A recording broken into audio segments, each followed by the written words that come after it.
Welcome everyone. This is a short introductory PowerPoint for Business 485, which we will conduct for the next 2 weeks. As you know, this is the one credit course that is attached to Business 480. So just want to talk a little bit about the course format, course requirements, and then at the very end do a quick refresher of ISCT. Especially with an eye towards how we're going to apply it and use it over the next 2 weeks. So first of all, let's talk a little bit about the course format. And all of this is in the syllabus as well. So you'll be able to find all the information about the course format and course requirements there as well. But I thought I would go through them for you. What we're going to do for the next 2 weeks is focus in on an application of ISCT to practices that you likely know about or will encounter once you get out into the real world, as they call it, and find jobs located in your concentrations. So the basic idea is that we've spent the last 4 weeks getting our heads around the notion of business ethics, and we spent the last couple of weeks of 480 familiarizing ourselves with ISCT, and now we're basically going to make use of it. And that'll be what we'll be doing exclusively. You won't have nearly as much reading for 485 over the next 2 weeks as you had for 480. In fact, the readings that we'll have each week can be very, very short. Sometimes they may only be a couple of pages each. And what they will be, they'll be less philosophical. I'll go ahead and tell you that. Less philosophical than a number of the readings we had in the first 4 weeks. So you can breathe a little sigh of relief on that point. But there'll be short pieces, some of them drawn from academic sites, some of them just drawn from general public media, which bring up issues related to ethics and the function of various business disciplines or various business areas like finance and marketing and accounting and MIS and on down the line. So what we will do is focus in on readings that are connected to the concentrations that you have. So if it's the case that no one in the course is doing an entrepreneurship concentration, then we won't look at anything related to entrepreneurship.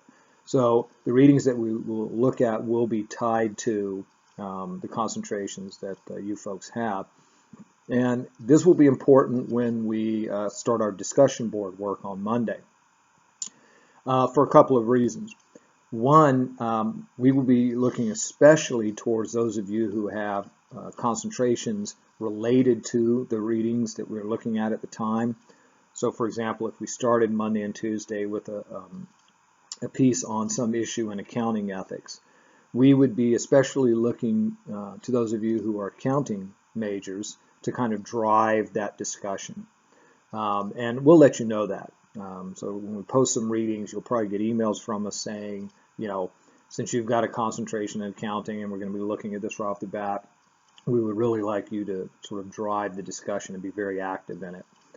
And the second reason is that discussion board work will play a greater role and have a far larger impact on your grade for this course for 485 than it did for 480. We will really be looking towards you folks to drive the discussion board work. I will be putting some prompts up along the way to keep us moving and to prompt some discussion. But we're looking for you folks to be very active, which means that you're going to have to be very attentive to the progress of the discussion board. Ideally, and as close to ideally as you can get, you should be checking in every day and sort of see where the discussion is in your group. If you have some thoughts, post them. They don't have to be, super long posts. Your discussion board post can even be asking questions of your fellow students. We do want your work in the course to be interactive, and I'll say a little bit more about that in just a second. But I wanted to emphasize right off the bat that the discussion board work will be much more critical to this course than it was to 480. So you've got to pay attention to the progress and be active on that front. One other thing I would point out about the course format, you will be required to initiate some discussions yourself. So you'll be required to create threads, not just reply to prompts that I might put up or to other things that your fellow students have posted. We would be looking for each of you to do at least one or create one thread a week. It can be whatever you want it to be, something from the readings that provoke some thoughts in you, or even some other issue that isn't even related to the reading that we're looking at, but is related to, say, your concentration. So we're doing accounting ethics, and there's another issue in ethics that you think it would be kind of cool for us to talk about a little bit that isn't directly related to the reading. That's fine. Go ahead and use that as your thread topic when you initiate or create your thread for the week. Okay, so to kind of sum it up, the course format, we want it to resemble a seminar as close as you can in an online format, which is very difficult to do, but the emphasis will be on the discussion board work, and so we will be looking for more activity on that front than in 4A. Course requirements, discussion board activity. As you'll notice in the syllabus, this will constitute 40% of your grade for the course. So again, pretty high, and that's typical of seminar type courses. Please be interactive. Please take the time to respond to your group mates and what they have to say in their posts, and do more than, yeah, Joe, I liked your post, I agree. Elaborate. Take some time to lay out your own thoughts on the matter. Even if you do agree with one of the other posts about something, go ahead and elaborate on it. And as I mentioned just a moment ago, you will have to initiate threads yourself.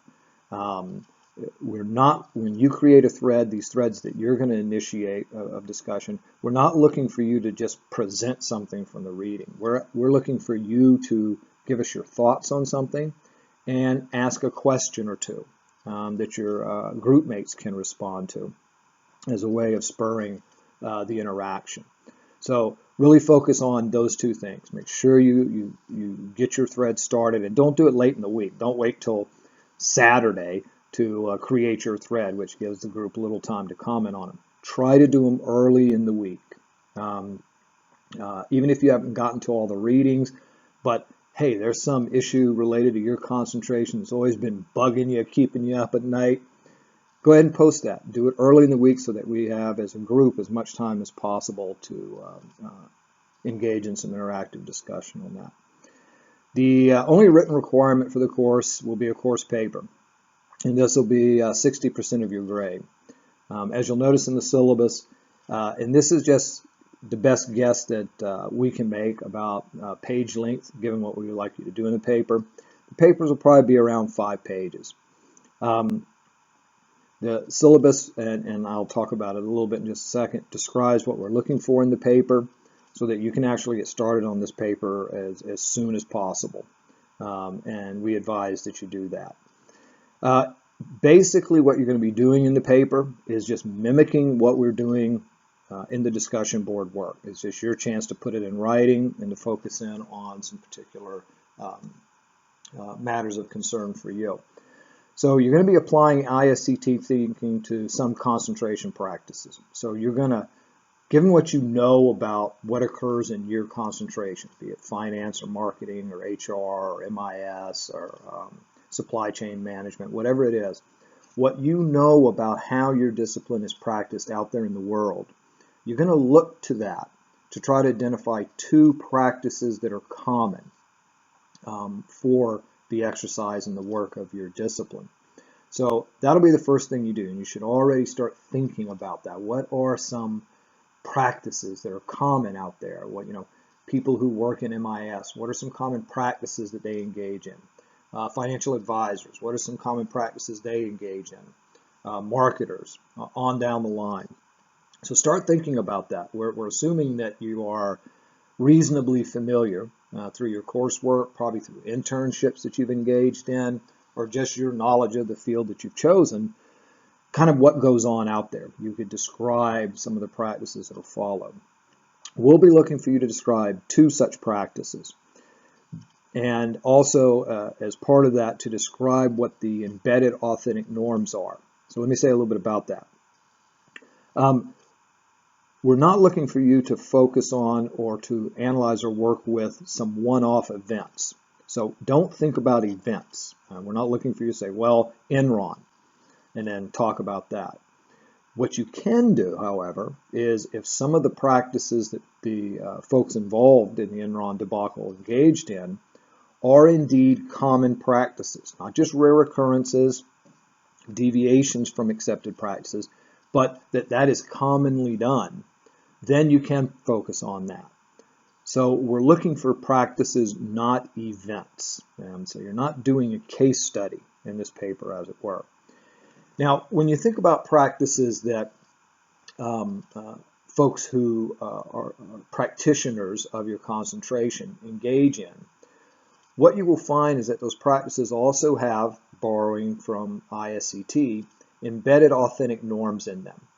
Now, the one I use in the syllabus is a practice that is fairly common in the financial world, and it involves churning, where what financial advisors will do, if they have the ability to conduct trades for their clients, is they may map out a set of trades, say 4 or 5 trades a day, whatever the case may be. And they have good reason to think that these trades will have pretty much a net zero effect on their client's balance. Maybe bumps it up a little, won't have a noticeable negative effect, at least nothing different than what happened with the general market that day. So what you might call a kind of net zero effect. But since they get a fee for each transaction that they conduct, it generates money for them or for the firm. And at the end of the day, especially if it's a client who doesn't pay much attention to the daily activity, is mainly just interested in sort of what the balance is, what do I have in my account, they may not even notice that. And it can be very easy to explain that to a client, right? Well, I tried this trade, I thought these trades were good, did these. Well, we ended up, net zero or a small gain. And the fact that fees are charged along the way might not catch the attention of the client. So that's a fairly common practice. I won't say that it occurs everywhere, but it occurs with some regularity in the world of financial advising. So if you think about that practice, there's a norm involved there. And the norm goes something like this. It's okay to engage in a series of net zero transactions for a client in order to generate fees for oneself or for the firm. So when practitioners engage in these activities, they're endorsing the claim that it's okay to do it. And so if it gets to be common practice, as you read in the ICT, it becomes what we could call an authentic norm, what Donaldson and Dunphy call an authentic norm. It becomes quote-unquote accepted behavior. So when you describe the practice, we also want you to tease out what the authentic norm is. And the authentic norm needs to be phrased in norm-like language. So something like, it is okay to, or it is acceptable to. Now, depending upon which practices you work with, these authentic norms might also be negative in nature, right? It might be a practice that is based on a norm that it is unacceptable to. So, for example, it might be a practice in marketing where if you're marketing to kids, you don't show violence. You avoid ads that have violent scenes in them. And so you might have the authentic norm there might be negative in nature. It is not okay to expose children to scenes of violence. So the norms could have kind of a positive swing to them or a negative. The third thing we'll look for you to do in the paper then is to present a set of hypernorms that are relevant to the practices, the 2 practices that you're working with. So you'll think about these 2 practices and you'll take some time to say, okay, what kinds of ethical concerns might these practices raise? I mean, they may not raise a lot. There may not be any earth-shattering ethical issues, but I would pretty much guess that any practice you might pick out will at least lead you to think about some possible ethical concerns with that practice. And so what you do is you then engage in this kind of hypernorm thought experiment that Donaldson and Dunphy described, where you ask yourself, okay, if I was thinking about some basic rules for the conduct of business, some basic norms that would be part of this overarching macro contract, can I imagine that there might be some rules that are part of that macro contract that are relevant to the practices that I'm talking about? And that's what we're looking for you to do, is to identify, a couple, maybe two, maybe three, whatever the case may be, such hypernorms. So you have to kind of do a little what they call moral imagination here. But we've been working with and thinking about this thought experiment of constructing the macro contract and the hypernorms that would be part of it. So you should be familiar with how to do that. And then the last part of your paper is the legitimacy test. So you've got your authentic norms that you've teased out of the practices that you're working with, and you've come up with this set of plausible hypernorms that would likely be part of the macro contract. And as you recall, one of the parts of the macro contract is that all authentic norms have to be consistent with hypernorms. And if they are, then those authentic norms are legitimate, by which Donaldson and Dunphy just meant they're ethically acceptable. If they're inconsistent with hypernorms, then they're not ethically acceptable. So that's what you'll do in the last part of your paper. You'll just look at those authentic norms, compare them against the hypernorms that you've come up with, and see if there's any inconsistency. There might be some. One or both of the practices in the authentic norms might not be legitimate. Both might be legitimate, or it could be a mix of the two.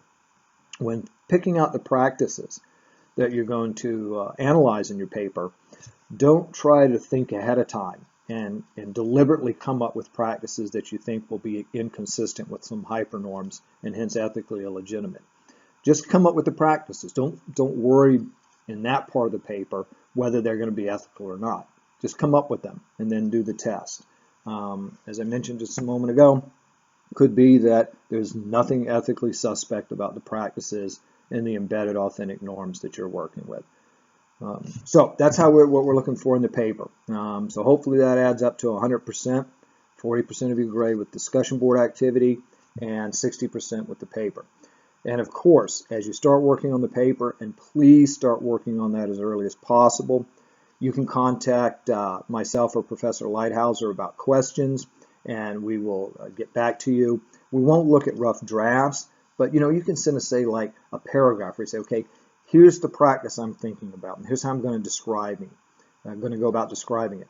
Am I doing it in enough detail? Those kinds of questions we will, of course, answer.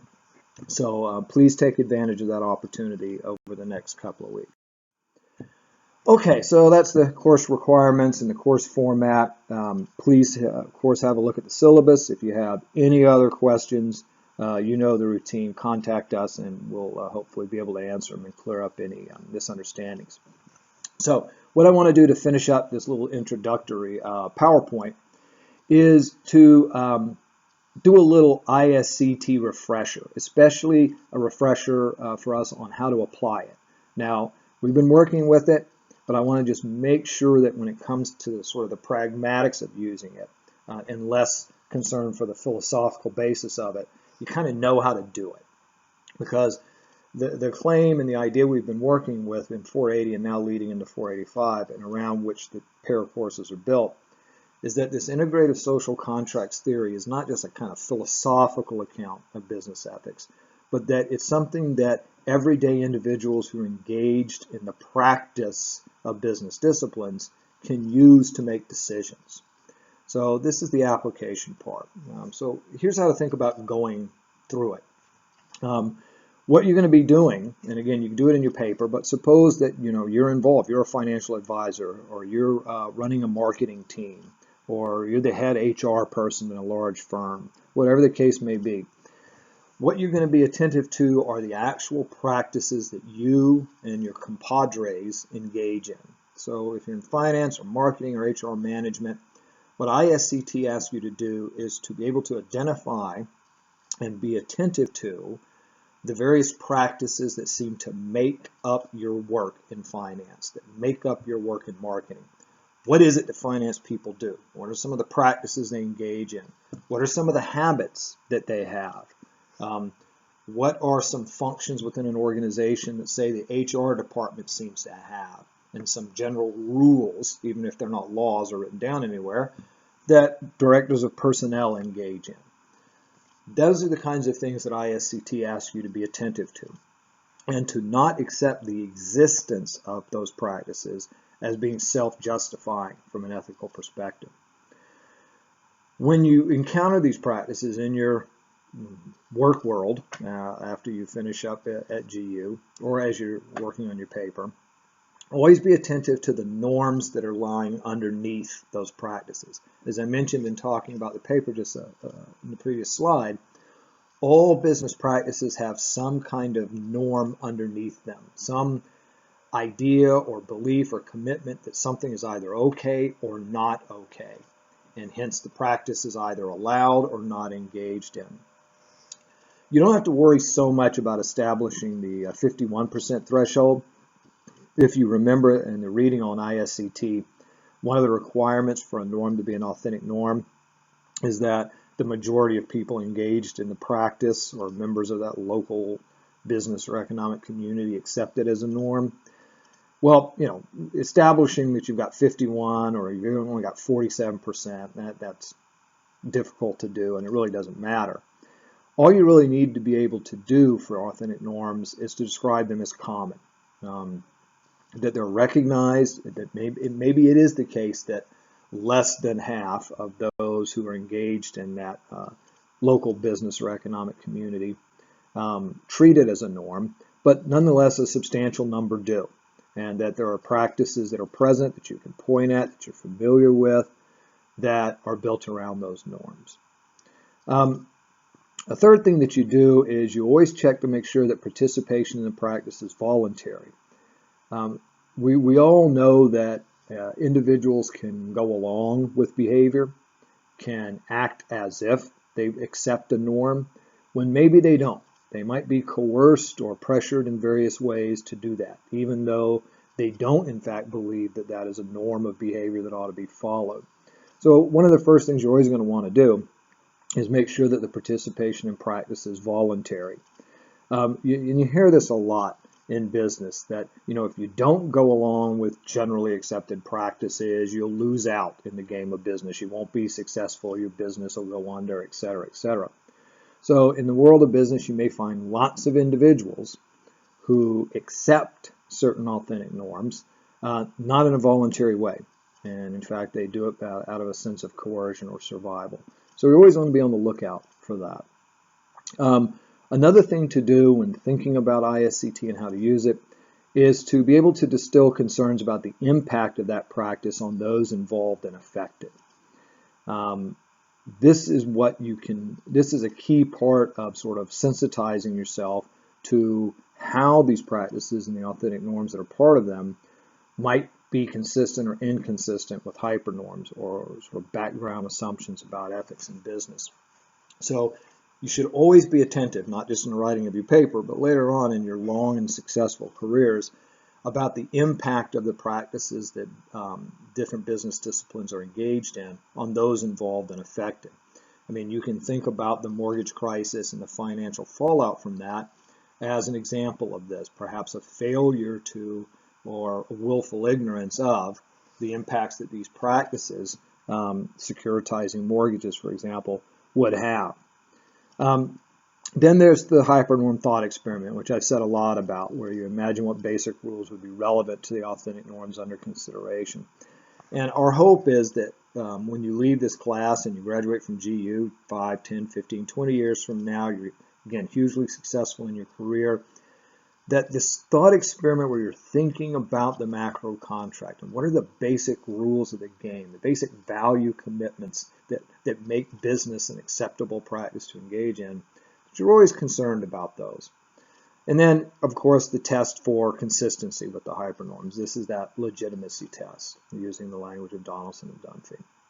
Okay, so that's kind of the application process. Now, we are less concerned with you being able to use all the jargon, hypernorms, authentic norms, legitimate norms, than we are that you can make use of the mechanics of ISCT. So don't overly freak out about, am I using hypernorm correctly or am I using authentic norm correctly?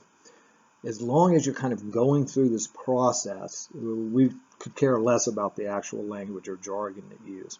So it's this thought process that we're more concerned about. And that's what we want to see reflected in your work on the discussion board and in your paper, and when we read about you in the press 10, 15, 20 years down the line, as these hugely successful and role models of ethical business activity.